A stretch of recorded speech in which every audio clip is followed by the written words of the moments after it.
ఉదయాన్నే కొత్త కోడలు వంట చేయడం మొదలుపెట్టింది. మొదటిసారి అత్తగారి కోసం కొత్త కోడలు వంట చేస్తుంది. కాని కోడలి దృష్టి మాత్రం చేస్తున్న వంట మీద లేదు.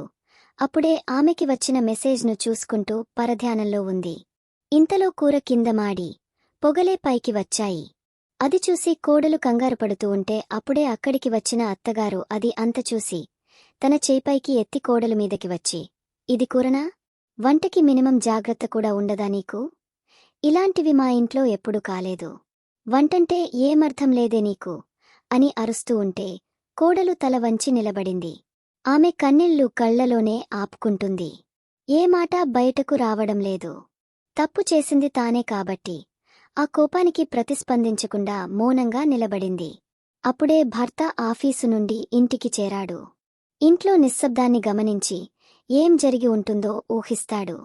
తల్లి వడ్డించిన కూరను ఆయన మౌనంగా తింటాడు. ఒక్క ముద్ద తిన్న తర్వాత ముఖంలో ఆనందంతో, వాఫ్! ఈ కూర రుచి చిన్నప్పుడు నువ్వు చేసిన కూర గుర్తు వచ్చింది అమ్మా అనగానే అత్త ఆశ్చర్యంతో చూస్తుంది. కోడలు కూడా ఆశ్చర్యంతో కన్నీళ్లు పెట్టుకుంటుంది. కొడుకు మాటలు అత్తగారి మనస్సును తాకాయి. కోపంతో ఆమె కోడలితో మాట్లాడిన తన మాటలు గుర్తొచ్చి మౌనంగా పడిపోతుంది. ఆమె ముఖంలో మార్పు కనిపిస్తుంది. అది కోపం కాదు, ఆలోచన.